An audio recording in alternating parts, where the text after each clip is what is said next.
Welcome to Decluttering 55 Plus with Michelle Passoff. This is the place to come for news you can use to get things done. Everybody knows that too much stuff is clutter, and cleaning it makes you neater and tidier. To us, it is a life management tool that helps you navigate your next steps. This is what my book, Lighten Up, Free Yourself from Clutter, is all about. As baby boomers, we have a lot in front of us that is confounding and confronting, so we sweep things under the carpet and put them off another day or forever. That is clutter because it keeps us stuck, and my new book addresses all of that. So we're going to bring experts, authors, and authorities here to talk with us about health, relationships, technology, finance, housing. What are you going to do next in life? Passing down your life stories, and even the challenges of making final arrangements. Here we aim to learn, open new possibilities, choose, take action, and create a legacy, not a mess. So let's get started. Our guest today knows a thing or two about what you can do to be more welcoming than you already are to your aging family and friends who pay a visit to your home or come to live with you. She's not only an interior designer and author of the book called Sensible Smart Tips for Living in Your Forever Home, but she is founder and president of the Golden Age Living, a certified aging in place specialist, and master instructor of courses available through the National Home Builders Association for professionals also seeking this certification. When she's not keeping up with an exhaustive schedule, Wanda is a grandma and a two-time first place marathon winner in the 65 to 69-year-old age group. Welcome, Wanda, and thank you for taking the time from your schedule to be with us today. No rest for you, Wanda. You're busy all the time, telling people how they can better accommodate their friends and loved ones in their home as they age. So when you're doing that, I would assume that it's not any changes that you need to make are not as extensive as if somebody's either coming to live with you or you're aging in place. Tell us how you can be more welcoming to your guests. Well, we want people to come and visit us, as we go through these changes of life. We want to welcome guests in our family. So one thing is we're living longer. So, we have, I'm a mom. I have two sons. I have grandchildren, and I have a great-grandchild. Wow. So life expectancy is much longer today than it was 50 years ago. We didn't live to past 60 years old. But today we're living longer. And what we're seeing is that baby boomer generation, which I'm in, is, again, living longer. And we also have, we might have been, I live in Florida, but your children live in New Jersey or your children live in another state. We want to live closer to our families, whether we left because of X, but now we want to say, children are saying, Mom, come back and live with us. We really want to see you. Or Dad, don't you think that you can come and stay for us for the summer? So welcoming guests or family members is about people being able to visit you, whether it's short-term or it's long-term. So what are some of the considerations of whether it's a child or whether it's an adult or they're coming to stay? The important thing is, again, how do we approach our house? So how do people get into our home, regardless of their abilities? Again, it could be grandma pushing her grandbaby in a stroller. So how does grandma get into the house? So we're looking at, again, a step-free entrance. So that's the most important thing is how do people get into your house regardless of what they're doing? And what are your options with that? Well, you have an entrance. So as an entrance would be, again, at least one step-free entrance into the home. So that could be through the back of the house. That could be through the garage.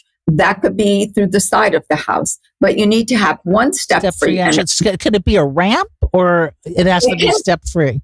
Well, it's one of two options. Either, so we don't want, normally, we don't want a ramp in front of our house because what does a ramp signify to the person passing by? What message does it give you when you see a ramp? Handicapped or old age, right? That's right. Either old age or the person's disabled, which makes the person vulnerable that lives in there. So the reason we're looking for a step-free entrance is, again, to be able to get into the home, but to able to still blend into our community. I would imagine you actually need like, let's say it's around the back of the house that you have to make sure that involves, sidewalks or pathways. Yes. Because I know in my house, the pathway around to the back is through stones and stepping stones, and that's not going to work. I was just going to say, you'd have to rethink that. That's right. So if you have a step-free entrance through the back of the home, then you have to create the travel path. You have to pour concrete or put blocks down so that that person has something to walk on in order to get that. But at least they have a access. They need access into your home through one place that you can create to be step-free. Okay, and then what's the next thing we have to think of? In the garage, you could put a lift. In the garage, you could put a ramp. Because that's not public, so somebody's not going to see you in your garage, right? So the other option is to put a ramp or a lift. So now when people are building new homes, they're preparing where the stairs are. They are preparing to have a lift installed. So future thinking, where are you going to be and how are you going to prepare that? So you might not need it today, but you might need it in the future. So it's a design feature that when you're talking to the builder or the remodeler or the architect, you want to say, okay, I want a 0-step entry into my home so that should something happen to me or my guests come to visit me, they'll easily be able to get there. The same thing is the travel path. When we're designing the space, we now have more open space plans. So they're a little bit more, you use furniture to create your travel path, which is different. So you might just have one hallway, but you need to have at least a 48-inch travel path, going down so that in the future, or somebody comes to see you that has an assistive device, they easily can be able to navigate through the home. The other one is, again, if they're visiting you, they come to visit you, where are they going to sit? Is your place of entertainment? Is it your kitchen? Is it your activity room? Is it the back porch? So access through that should be easy, regardless of how they are arriving or what they're going to be doing. Women, what's that game that we play? Marchand. There's activities that people socialize. So women might be having lunch. Men might be playing cards. So where are you doing that and how are people able to get there? Then they need a place. They also need to be able to use the restroom. Yeah, before you go on to the restroom, in these common spaces where people will be eating or sitting, is there a certain height that couches or chairs need to be in order to accommodate an aging relative or family member? Well, they should be comfortable. They should be comfortable so that they can easily sit in them. So for older people, it's more easier to get off of a solid chair versus a chair that's like sunken. So you wouldn't want like a completely sunken that has that. You want something because that person needs to hold on to something in order to rise to get out of there. So having chairs with arms are better than armless? Right. Yes. And having chairs with arms so that they can push themselves up, that would be better than having them sit on a lounging couch or on a lounge chair, because it might be a little bit more difficult. So the configuration of it should be, again, the travel path, if you've got a table in the middle, has to be enough space so that person can pass around the table or pass around the place of activity that you're going to participate in. Same thing in the kitchen. If you're going to be feeding them, again, we want to have the ability to be able to have, again, multi-level counters is common. That people want islands in their homes now when they're remodeling. And the island would be at different heights. One so that I could sit, and the other so I can stand at the counter. And then that gives people or guests that you're coming choice. So if we're having a luncheon, if you have an island in your kitchen, you have a counter in front lower. Are stools good for elderly, or do you want them regular height?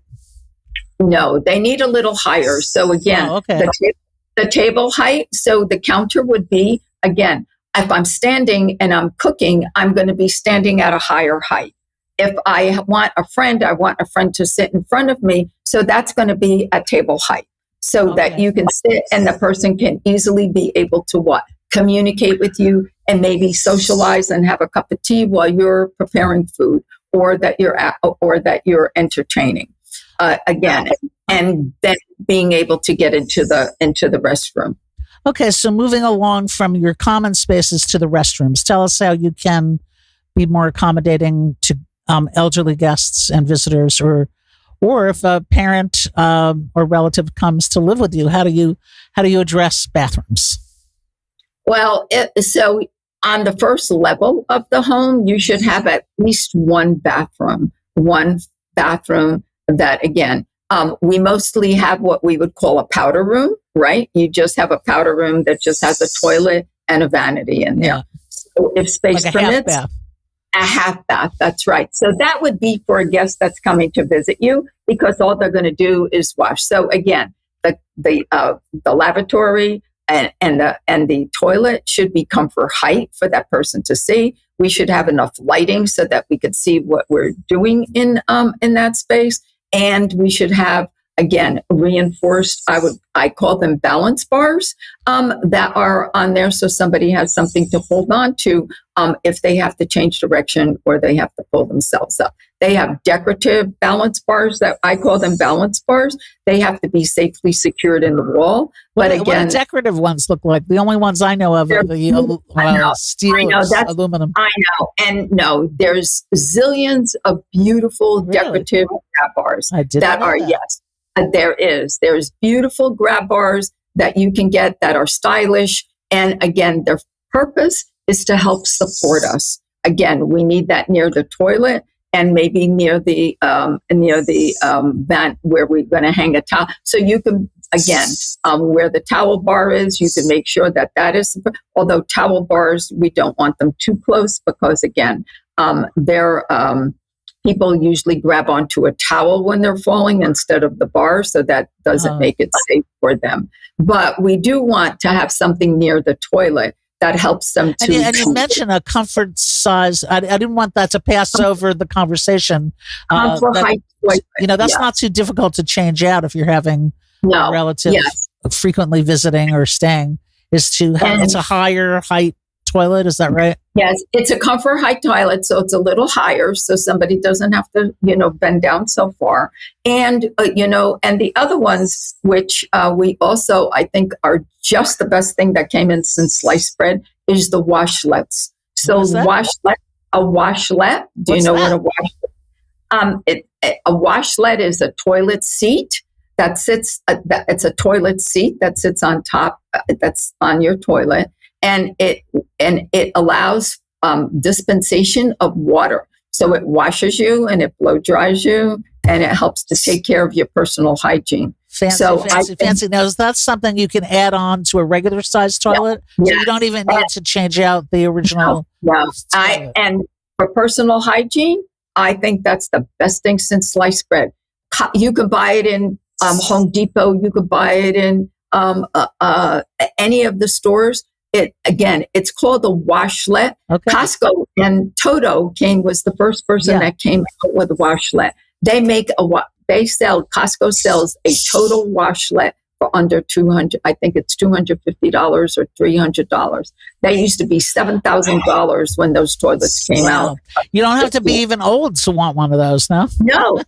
No, because it's about personal hygiene. Yeah. I think personal hygiene is critical to keeping us safe, not only safe, but also hygienically clean. And as we get older, our personal hygiene is really personal to us. So a washlet is, again, a personal hygiene. It washes you and it blow dries you, and you could take care of that regardless of how old you are. I heard somebody was telling me a story about how they saved on home care for their aging parent because they had installed that kind of that washlet. Yeah, I didn't know that's what it was called, but now I know. It's called the washlet. Either a washlet is just one that mounts on top of the existing toilet. A toilet, you can get a Toto toilet, and all the big manufacturers, toilet manufacturers now make them. So if you're remodeling, you can go and get a whole entire new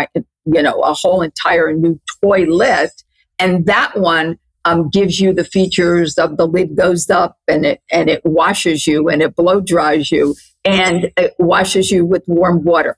But I think that the end product it's best for personal hygiene. And if we have parents that are aging, maybe they have arthritis or maybe they had a stroke or this, again, then someone doesn't have to take care of their personal hygiene. And that personal hygiene now, what if do you need on the first floor of the house, you're saying to have to an accommodating restroom, but you do not have to have a washlet on the first floor. No. Oh, if you had a bedroom, if they came to visit you, if you had a bedroom that had a bathroom in the bedroom, that is a place where you could put a washlet. I see. And how important it is to have a first floor bedroom for it is very important for aging in place because again, this is for visiting guests. Well, yes, if the guest is staying overnight, then mom's coming to visit. It would be good to have a bedroom for guests and friends. So that's more like a livable environment. So the livable environment allows you, if you had a 2-story home, it allows you now to live on your first floor and have basic access to your home again. And you don't have to move if you have a bedroom. Now you have to have a full bath and you have an eating area. You have a place to eat and you have a place to relax. So you can live on, it's called livable. You can live on the first floor of your home if you have those 4 things. A place to get easy access into the home. You can travel through the home easily. You have a kitchen that's, again, accessible that allows you to have multiple heights in there so that you can eat. And then you have a bedroom in which you can sleep. And you have a washroom, a bathroom that allows you to take care of your personal hygiene. And then life is good. And life is good. And if you had a second floor, my sister just has a historical home, and she just put in a lift. So you could put in, again, the number one product that makes the home 2-level home a single-level home is a lift or an elevator. What's the difference between a lift and an elevator? Yeah, a lift and how difficult is that to install in? Well, you need a home. No, yes. Well, we did it. We put it. They had to reconfigure the home, and they had to add another wing on the second floor to create a hallway. But I insisted that we put a lift in there so that, again, regardless of what level they are, she can go from the basement to the first floor to the second floor. So we can easily travel. And you might invest. And can you distinguish what was the difference between a lift and an elevator? Yes. A lift usually only takes you like 2 levels from the basement to the first floor. An elevator can take you multiple levels. It could take you from the basement to the first floor, to the second floor, to the third floor, to the attic. My sister has an attic. So the lift, her main concern is to get from the basement to the first level, which is her eating area, to the second level, which is her bedroom. So it's more economical. It might cost you $70,000-$80,000 to put a lift in versus an elevator that might cost you $150,000 to put in. Well, I don't understand. A lift will go upstairs, whereas an elevator will go through ceilings and walls? No, a lift can go through the floor. So there's 2 different types of lifts. A lift, you can get an exterior lift for the exterior of the home. So if you had a patio in the back of the house and you had 4 stairs that went up, you can get a lift that takes you from one level to the other. Okay. It goes up 6 feet or 4 feet, whatever. Then you have lifts that are internal in the home, and it takes you from one level. So AARP makes those lifts. If people get that magazine, they advertise that all the time. So it takes you a short distance. An elevator, again, I'm on the 11th floor in the building. So an elevator is going to take you up multiple heights. But if you only have the first floor and the second floor, then you can go, if you have step free, you can get it. If you have a basement and you have to go from the first floor from the basement to the first floor, and then to the second floor, again, it's got limitations on the distance that it travels. So is it safe to say that when you're making accommodations for guests who are visiting or family members who may come to live with you, that you have to have a budget for that, or a professional contractor, or you don't need to make those kind of extensive changes? Yeah. That's personally people's personal preference. When we have a multi-generational household where we have family members that come and live with us, we might take that into consideration, because now mom is going to come and live with us, and maybe mom has a mobility impairment or mom is in a wheelchair. Again, there we want to make the home accessible, meaning that you can get to any level in the home. So there, we might look at putting in a lift or putting in an elevator that gives everyone access to, regardless of their age or their ability, to the different levels of the home. Okay, well, having all the comforts of home takes on new meaning as we age. I want to thank you, Wanda Gozdz. Gozdz? Gozdz. It's not an easy name to pronounce. God, but many. I like. There's many gods in the sky during ancient Gozdz. She is an interior designer and certified aging in place master instructor and founder of Golden Age Living. I want to thank you for being with us today. If you want to get in touch with Wanda, you can go to our website at www.goldenageliving.com. If you want to contact the National Association of Home Builders about finding a contractor trained especially in accommodating elderly at home, you can call 800-368-5242 or get in touch with them through their website, www.nahb.org. I want to thank you again, and let's welcome our family and friends and create community around us, no matter how old you are. Thank you. And remember, you want a CAP certified, someone that's CAP certified, because they're the experts in making those kinds of modifications as our lifestyles change over time. Do it right, think ahead, and love one another. Prepare. Yes. Thank you. Thank you. Bye now. Bye. Well, that's all we have time for today. So let's wrap things up with a request that you go to our website, www.decluttering55plus.com, and click on the Let's Connect button. Share your thoughts, insights, and tell us the lessons you've learned. If you're facing challenges or celebrating triumphs on your decluttering journey, we want to hear from you. Connect with us on social media. Like us on Facebook, follow us on Instagram, and subscribe to us on YouTube. Let us know you're part of our community by rating and reviewing us from wherever you're listening from today. And don't forget, invite your friends and family, young and old, to tune in too. Let's include them in the conversation. The more, the merrier. Thanks for being with us today. And until next time, this is Decluttering 55 Plus with Michelle Bassoff, wishing you a clutter-free day.